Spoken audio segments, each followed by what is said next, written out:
Manoj, thank you very much for joining us. I know we're running slightly late, but we've got a really interesting discussion to follow. Thank you. You've, as we saw from the video, you've recreated history a number of times in Indonesia. You've made the movies that have broken box office records multiple times. You've taken channels from fourth place to first place, not once, but a few times. And you have been something of a kingmaker in Indonesia. The trends you've created have changed the industry. What do you see as next? What's coming next for you? This free-to-air, where the dramas are concerned, yes, we have created history and we have brought up station from number 4 to number 1, number 6 to number 1, and that's been done, recreated history, box office movie, which number 1, number 3 record, and now is the animation, which is it's the starting, which I see the next 3 years big, and definitely all this I see, I want to recreate history in pay TV. I want to change pay TV. Pay TV is about content, but what I see it is specialized content. Dramas that, yes, it's been in free TV, or movies that's been in cinema, that's an additional, what type of dramas that viewers will be attracted to.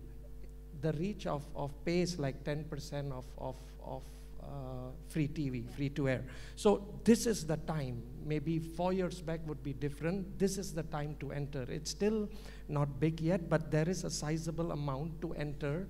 Create that strong program, create that channel with our libraries, starting with our libraries, then, you know. Right.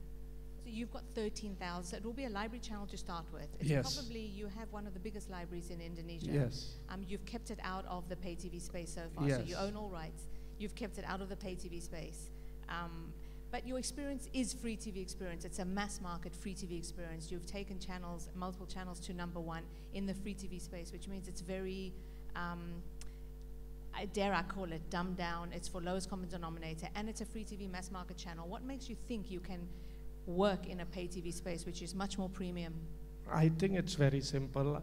What I've done with free TV, it's not once, thrice. What I've done with theatrical movies, that's twice. That's out of it's a good track record, and that is, I know what the audience need, what the people need. Like the movie, the Ayat Ayat Cinta, for example, that's the movie that broke Titanic record 98 and 10 years. Should we tell the audience a little bit about what Ayat Ayat Cinta was? Because it really did break a lot of boundaries for the topic, for the subject matter, for the polygamy. Yeah, yes, Ayat Ayat Cinta is a movie that it's a subject of a Islamic love story with a polygamy. So the second wife approved to the husband, sorry, the first wife approved to the husband, you can marry the second wife. And that too, the Indonesian audience, the women, all are pro to that. So that's a controversy subject, but I took it in a positive way. Zero controversy, a lot of support.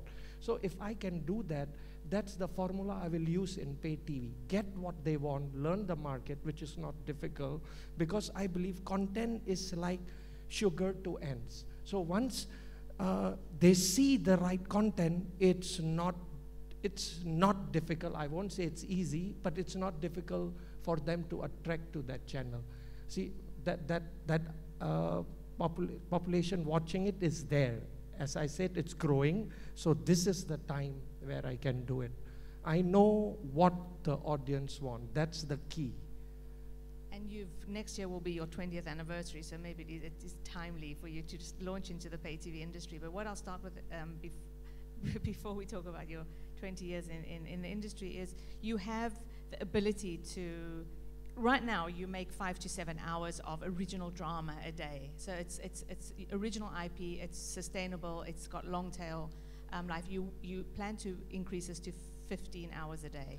How are you going to do that? And is there enough expertise? Is there enough money to make 15 original hours a day for you? See, it's all about the creative, the human resources. It's always that the problem.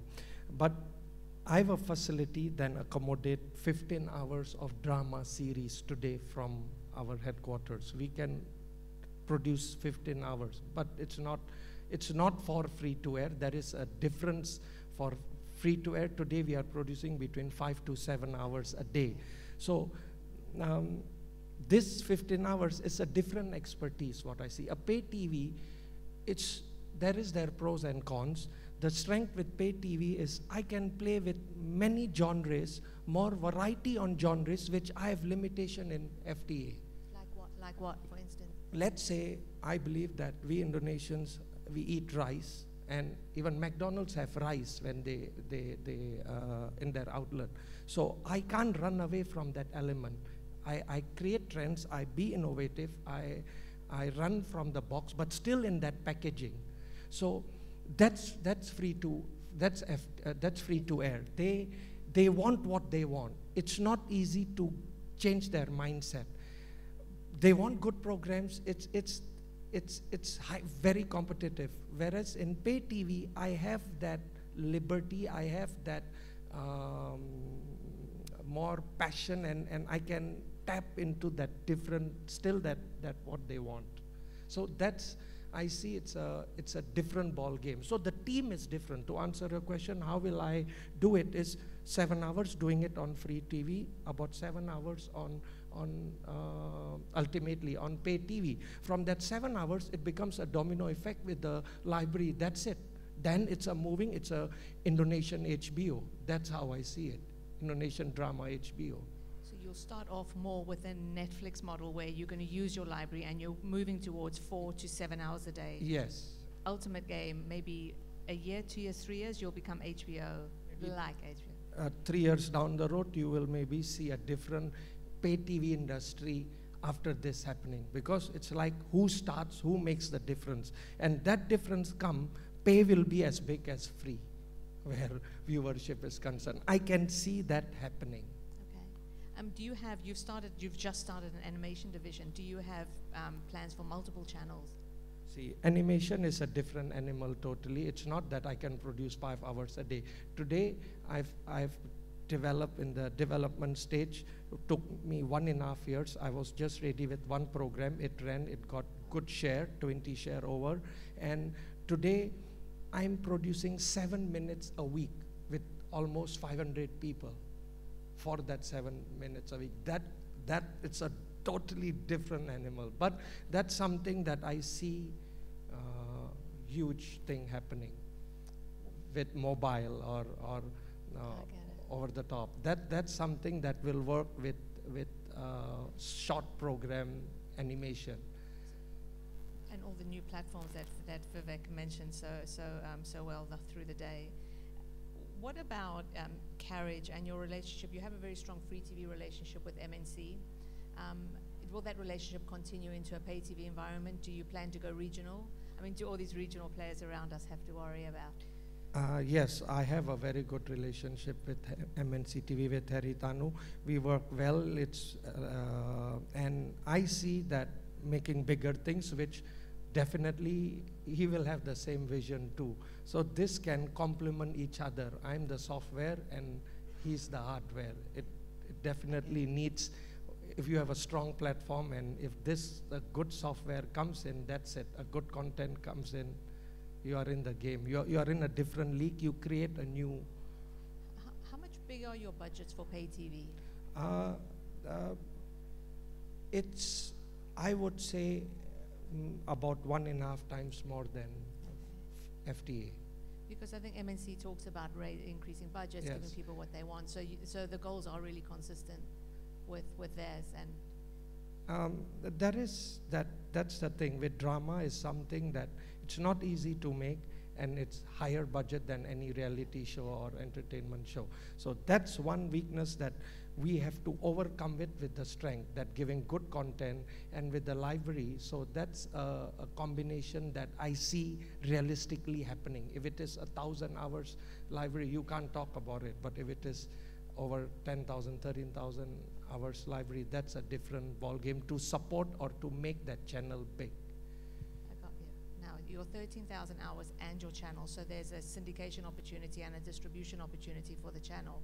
How much of that is relevant and valid outside of Indonesia? I think it's very much valid. Our shows does very well in Singapore and Malaysia, like really well. It broke records too. And so just imagine with the channel, with the MD channel, we can tap to the NRI in some parts of Europe, America, non-resident Indonesians there. So just cater that at beginning, and then what I see is dub our language to the Middle East, which is, we are very close in terms of culture, and it's a Muslim country, so we can tap those countries easily. That's how I see it. Do you have a global distribution for your content, for your library at the moment? Not yet, it's only in the region. Okay. So you ultimately, it's the US and Europe. Yeah, that's How the big thing. are you looking? I'm saving it for the right time, and this is the right time. And the right time for you to enter the pay TV industry, does it have broader implications for, you will change the pay TV industry the way you change, I have no doubt, the way you changed free TV and the way you changed the face of Indonesian theatrical. What broader implications for Indonesia's content market? Because there's others that need content. Are producers looking to you to change the industries to make life better for them? See, I don't follow what's happening. I don't, trends keep changing, not necessarily every time I'm in the lead. But whenever I'm not in the lead, I create something else and become the lead in other way. So by entering into pay, if this becomes big in 2 years' time, then this is a game changer.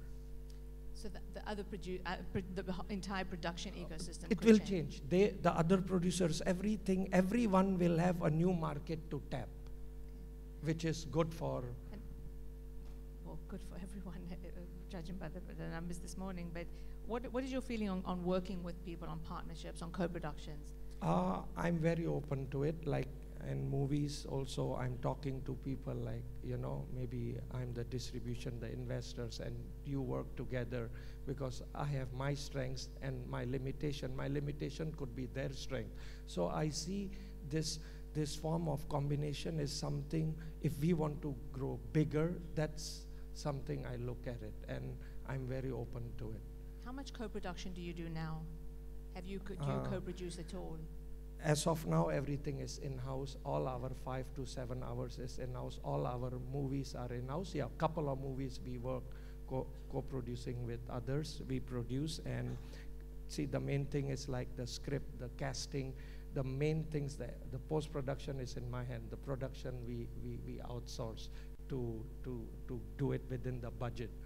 So you're saying you basically like to control the end to end? And definitely. Are you open to co-producing with international brands, regional brands or international brands who need, basically very much need original Asian production, but don't necessarily have the means to do it themselves? People really do need local partners. Are you open to that? See, what I see is Indonesia is when you produce, it's a very different culture. It's very close market, but any international investor coming in, and they can bring an additional value which I can't. That's something I see to it, and I'm open to it, because I go internationally because of them. Okay. Right now, Indonesia is big. To cover Indonesia, it's also not easy. So that's something that in stage 2, I'm looking at it. I got you. Now, I'm supposed to look at these questions. I'm sorry, but I don't really know how this works, even though I do love it. Can you put the questions up on the big board if there are any? And if there aren't, I will ask a few more. Where do you see yourself and MD in 3 to 5 years? Acquired by somebody else, selling out to somebody else, working in Hollywood, working in Bollywood? What is your big ambition? I see my MD animation department really big, which that's something that very easy to go internationally. I see my MD channel going international to specific countries, and that's my aim. Okay, and so now I'll change the subject slightly. What about mobile, and what about Indonesia is fiercely mobile and really social? Animation's one of the ways you're tapping that trend. How else are you tapping it? Do you make short form drama? Do you make clips? Do you put all your I don't know, series on Facebook? See, Indonesia, the one who can tap with Wi-Fi or cable is very limited. It's, I don't know how many percent, 7, 8%. The rest, or even less than 10%. The rest is with 3G. When you talk 3G, you can't download 1 hour of programming or stream of dramas or movies. So it has to be short.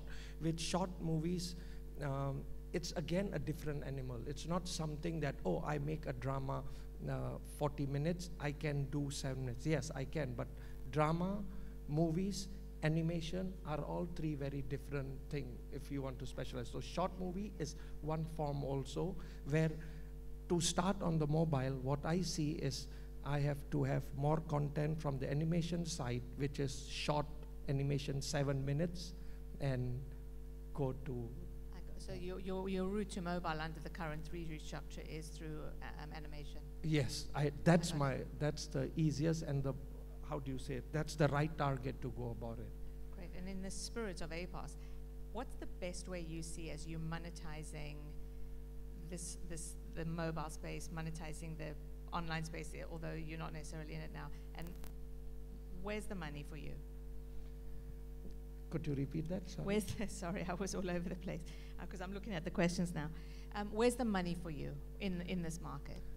See, again, the money is, I see 3 years down the road, which is big when I go to pay, when I go mobile huge. So now it's my time to invest in there. That's how I see it. It's an investment time for you. It's a big investment time, and I'm seriously going into it. Are you looking for outside investors as well? Maybe it's something that I'm always open to. That something can grow. If 1 + 1 is 11, I'm into it. Got it. And on that note, I will thank you very, very much. Thank you so much, Janine. Thank you all for joining us. And another person to talk about Asian content. Sorry.